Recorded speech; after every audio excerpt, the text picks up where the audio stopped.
मेरा सभी व्यूअर्स को नमस्कार। हम आज जो बात कर रहे हैं, जिस टॉपिक पर, जिस विषय पर बात करेंगे, वो उसको सुनकर हर इंसान थोड़ा सा विचलित हो जाता है या टेंशन हो जाती है, डर लगता है। आज हम बात करेंगे मृत्यु पर। मृत्यु क्या होती है और उसके अलावा कितने प्रकार की होती है, मृत्यु के बाद क्या होता है और क्यों ज़रूरी है। तो मैं ये कहना चाहूँगा कि मृत्यु एक अटल सत्य है। जो इंसान इस धरती पर आया है, जिसने जन्म लिया है, कोई भी योनि हो, किसी भी जाति में हो, सभी को जाना है। यहाँ पर जो आया है वो जाएगा, ये अटल सत्य है। लेकिन इसको सत्य को कुछ लोग नहीं मान पाते या नहीं सोचते या फिर नहीं देखते हैं उस नज़रिए से। अब हम बात करें कि ये मृत्यु होती कितने प्रकार की है। मृत्यु बेसिकली 101 प्रकार की होती है। मृत्यु 101 तरह से मृत्यु आती है, मौत आती है। लेकिन जनरली 90% जो मृत्यु होती है वो 8 प्रकार की मृत्यु मानते हैं। अगर आज किसी को चोट लग जाती है तो आदमी तुरंत हॉस्पिटल जाता है, कहीं कुछ हो ना जाए या कहीं प्रॉब्लम्स ना हो जाए, ज़्यादा बीमार ना हो। आदमी बीमार हो जाता है, तुरंत ही हॉस्पिटल जाता है। अब हॉस्पिटल जाता है, क्यों जाता है? डर की वजह से, कहीं मृत्यु ना हो जाए, कहीं बहुत ज़्यादा बीमारी ना हो जाए। लेकिन हम आज बात करेंगे यहाँ पर जो इंसान की उम्र पूरी हो जाती है, पूर्ण हो जाती है, जो समय से पूर्ण कर लेता है।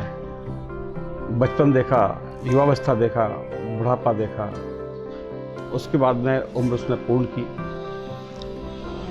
हम उसकी बात करेंगे। मेरा मानना है कि मृत्यु से आदमी को नहीं डरना चाहिए,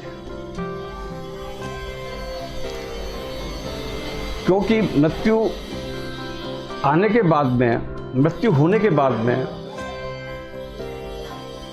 आप अपने नया जीवन शुरू करते हैं। इसका मैं एग्जाम्पल बताता हूं। मैं आदमी सुबह उठता है, सुबह उठने के बाद में आप नहाते हैं, धोते हैं, कपड़े पहनते हैं, आज की जो आपकी प्लानिंग है वो प्लान करते हैं कि आज मुझे क्या करना है। ऑफिस जाते हैं या बिजनेस करते हैं, बिजनेस जाते हैं, नई नई चीज़ें करते हैं, नई नई चीज़ों को आप जो है देखते भी हैं। दिन शाम को घर आए, शाम को आने के बाद में खाना खाया और खाना खा के सो गए। ये हो गई आपकी पूरे दिन की दिनचर्या। रात को सोने के बाद में आदमी एक मृत्यु के समान होता है, फिर एक नया सवेरा होता है। रात में जब आदमी सोता है तो मृत्यु के समान सोता है, लेकिन सुबह जो उठेगा फिर एक नया जीवन लेके उठेगा, एक नया सवेरा होगा उसका। तो यही मृत्यु में है, मौत में है कि आदमी ने अपना सारा वक्त दिया जीवन, पढ़ाया, लिखे, शादी हुई, नौकरी के साथ में बच्चे भी हुए, बच्चों को बड़ा किया, आदमी का रिटायरमेंट हो गया, बुढ़ापा आ गया, 80 साल के हो गए। उसके बाद क्या करना है? क्या करेंगे उसके बाद? इंसान को जो अपनी मौत मिलती है, टाइम को करते हुए जो मृत्यु होती है बुढ़ापे में, वो बुढ़ापा बहुत ही बेकार होता है। आदमी किसी काम कुछ कर नहीं सकता, कुछ भी। आएगा, सोएगा और सो के सुबह जग के फिर सो जाएगा, खाएगा, सोएगा, यही रहता है।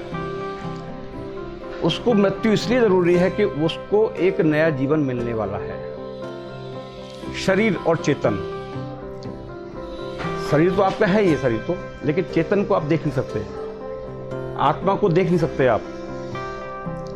तो मृत्यु में क्या होता है, शरीर यही रह जाता है और उसकी जो आत्मा है वो दूसरे शरीर में प्रवेश कर जाती है। तो आपने एक नया सवेरा फिर शुरू होगा, जिससे कि आदमी, इंसान जो भी है, एक नए शरीर में प्रविष्ट करने के बाद में उसकी आत्मा फिर से एक जीवन चक्र शुरू हो जाता है। आपने देखा होगा कि किसी परिवार में, किसी पड़ोस में, किसी रिश्तेदारी में, किसी फ्रेंड में किसी की मृत्यु हो जाती है, सब लोग साथ साथ जाते हैं, शमशान घाट तक जाते हैं। शमशान घाट में जाने के बाद में आदमी के मन में ये आता है कि सब कुछ बेकार है, कुछ नहीं है, सब बेकार ही रह जाता है, ये वो इस तरह से बातें करता है। लेकिन बाहर निकलती शमशान घाट से आदमी उसी में फिर दोबारा से सोचना शुरू जाता है कि मेरे को बिजनेस में ये करना है, मेरे को नौकरी में करना है, मेरे परिवार में ये करना है। आदमी उसी में घूमता रहता है। तो इसको हम जो है बात करें कि भाई आदि अटल सत्य है कि जाना ही जाना है, तो उससे डरना क्यों? ये तो खुशी की बात है भाई। आप यहाँ पर 80 साल के, 90 साल के, 100 साल के हो गए, बेकार है। कम से कम उस जीवन को दोबारा से रीस्टार्ट करना है अपने को। आत्मा कभी नहीं मरती, आत्मा एक शरीर से दूसरे शरीर में प्रवेश करती है। शरीर रह जाता है, शरीर को जलाया जाता है या दफनाया जाता है, लेकिन आपका आत्मा अमर है, आत्मा कभी नहीं मरती है। तो अगर हम बात करें, जो बुजुर्ग इंसान होता है, चाहे बीमार हो चाहे स्वस्थ हो, तो कम से कम मरने से पहले, मृत्यु होने से पहले 3-4 दिन से थोड़ा सिम्टम्स ये आ जाते हैं। जैसे कि आपको सपना आना, या एक किसी के साथ में उसकी परछाई दिखाना। अगर कोई व्यक्ति आ रहा है साथ में, तो उसके साथ में एक परछाई और आएगी उसके साथ में। सपना देखना, परछाई देखना, और उसके अलावा उसको कम सुनना। सबसे ज़्यादा होता है कि फेस देखना, मिरर में फेस देखना।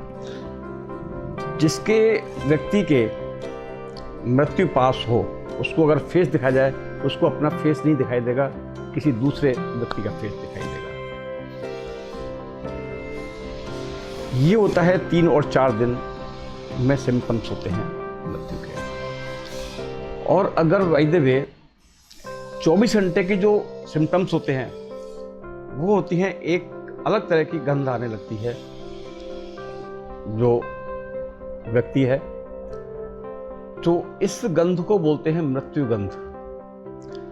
तो मृत्यु गंध आने से मान के लीजिएगा कि वो 24 घंटे अंदर उसकी मृत्यु होना है। तो ये होते हैं मृत्यु के सिम्टम्स। बोलते हैं कि जैसे इंसान मरने को होता है तो उसको हम जो है गंगाजल मुंह में डाल देते हैं, तुलसी के पत्ते डाल देते हैं। ये डालते हैं अंदर की आत्मा को शुद्धि करने के लिए। आज अपन सोचें कि हर आदमी को, इंसान को डर लगता है मृत्यु से, नहीं मरना चाहता कोई। अगर आज इंसान ना मरता तो इस धरती का क्या होता? कितने लोग होते, कहीं पर आपको पैर रखने की जगह नहीं मिलती, यहाँ पर खाने को अन्न नहीं मिलता, आपको पीने के लिए पानी नहीं मिलता, रहने के लिए मकान नहीं मिलता। तो मृत्यु भी जरूरी है, जो कि अटल सत्य है, मृत्यु होना ही होना है। अब हम बात करते हैं कि इंसान कमाता है, पैसा कमाता है, बिजनेस कर रहा है, नौकरी कर रहा है, हर किसी न किसी तरीके से पैसा कमा रहा है आदमी। आदमी क्या बोलता है कि मेरा घर है, मेरे पास में 2 करोड़ रुपए हैं, मेरे बैंक बैलेंस इतना है, हर तरह के सपने दिखता है। आज मेरे पास 4 मकान है, इतना बड़ा मकान है मेरे पास में, तो क्या उसका है? नहीं है उसका। जिस दिन वो चला जाएगा, जिस दिन मृत्यु हो जाएगी उस इंसान की, उस दिन वो पैसा वहीं रह जाएगा और वो खाली हाथ जाएगा। तो पैसा कहाँ हुआ उसका? उसको पैसे को तो उसके बच्चे हैं, रिश्तेदार हैं, सब उसको भोग करेंगे। जो आपने खर्च किया है वो पैसा केवल वो आपका है। अगर आज मैंने कहीं दान पुण्य किया है, 10 रुपए का दान किया है, 10 रुपए मेरे हैं, या आपने अपनी जेब से 100 रुपए खर्च किए हैं, वो आपके हैं। करोड़ रुपए आपके रखे हुए बैंक बैलेंस है, या आपके 4 मकान हैं आपके, वो आपके नहीं है। वो जब तक हैं जब तक उसमें आप रह रहे हैं। तो इंसान को बहुत सारे पाप करता है लाइफ में, झूठ बोलता है, झूठ बोल के बेईमानी करके पैसा कमाता है। जो पैसा कमाता है आदमी, क्यों कमाता है आदमी? तो इंसान जो पैसा जो आप खर्च कर रहे हैं वो पैसा आपका है, अदरवाइज और कुछ नहीं है आपका। तो बेईमानी क्यों? ये पाप क्यों? आदमी कहता है मेरी लाइफ पड़ी है, पूजा पाठ बाद में करूंगा, मैं तो अभी वह पैसा कमा लूँ, ये भी बिजनेस बढ़ा लूँ। लेकिन बुढ़ापा जब आता है 60 साल के 70 साल के बाद में, तो आदमी सोचता है अब मेरे पैरों में जान नहीं है, अब मैं शरीर में जान नहीं है मेरे। तो आप दान पुण्य कीजिएगा। जो पैसा खर्च कर रहे हैं वो आपका है, अदरवाइज पैसा आपका नहीं है। मृत्यु एक वो है कि जहाँ पर आप जैसे कपड़े चेंज करते हैं, एक मृत्यु वही है कि आप आज कपड़े पहना हुआ, कल आप चेंज कर रहे हैं। तो उसी अनुसार जो है, जो आत्मा है वो दूसरे शरीर में ट्रांसफर होती है। न कि आत्मा कभी मरती नहीं है, शरीर मरेगा, आत्मा कभी नहीं मरेगी आत्मा। और ये खुशी का विषय होता है कि आप आज दूसरे जीवन में प्रविष्ट कर रहे हैं, तो कभी दुख नहीं मनाना चाहिए कभी भी। और आदमी कहता है कि जब मैं बहुत पूजा पाठ करूंगा जी, मेरे को तो मोक्ष की प्राप्ति होनी चाहिए। कुछ लोगों की होती है मोक्ष की प्राप्ति। मोक्ष होता क्या है? बेसिकली मोक्ष होता है मोह और माया से दूर जाना। इंसान माया से दूर जा सकता है, लेकिन मोह से दूर जाना बहुत मुश्किल है। आज बच्चे पढ़े लिख गए, सब जॉब कर रहे हैं, बहुत अच्छा परिवार है, खूब पैसा है, धन धान्य है, कोई रेस्पॉन्सिबिलिटी नहीं है, तो वो सोचता है कि मैं जी माया से बिल्कुल मैं बहुत दूर हूँ। ठीक है, आपको कमाने की जरूरत नहीं है। भगवान ने आपको इतना दिया हुआ है कि आप सब कुछ अपना खर्च कर सकते हैं, सब कुछ कर रहे हैं, खाना खा रहे हैं, पहन रहे हैं, रह रहे हैं। क्या मोह से आप दूर हो सकते हैं? मोह से बहुत मुश्किल होता है दूर होना।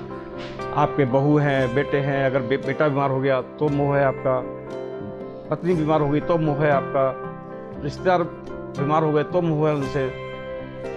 तो मोह बहुत मुश्किल से जाता है, और मोह उन्हीं लोगों को जाता है जो संत प्रवृत्ति के लोग होते हैं, जिन्होंने घर बार छोड़ा हुआ है, उनको कोई मतलब नहीं है घर बार से, किसी रिश्ता से मतलब नहीं है, बीवी बच्चों से मतलब नहीं है। वो होता है मोक्ष। तो जब तक आपका मोह माया से दूर नहीं रहेंगे तो मोक्ष की प्राप्ति नहीं हो सकती, चाहे आप पूजा कर लें, पाठ कर लें, कुछ भी करें। तो ये तो मोह माया से मोक्ष का प्राप्ति के हुआ। इन लास्ट में मैं यही कहूँगा कि मौत से न डरें, मृत्यु से न डरें। मृत्यु एक अटल सत्य है, जिसको आना ही आना है इसको, और इसके बिना चाहे कोई भी जीव हो, जंतु हो, योनि हो, कोई भी कुछ भी किसी भी हो, आप नहीं बच सकते, जाना है। लेकिन इस जन्म में आप आए हैं तो उसको आप यूटिलाइज करें, आराम से रहें, प्रेम से रहें, उसको जब तक रहें, और बुढ़ापे में भी आप अच्छे से रहें। यह है आपका मौत का, और मौत से कभी डरना नहीं चाहिए। मौत असल सत्य है, सभी को आना है। नमस्कार।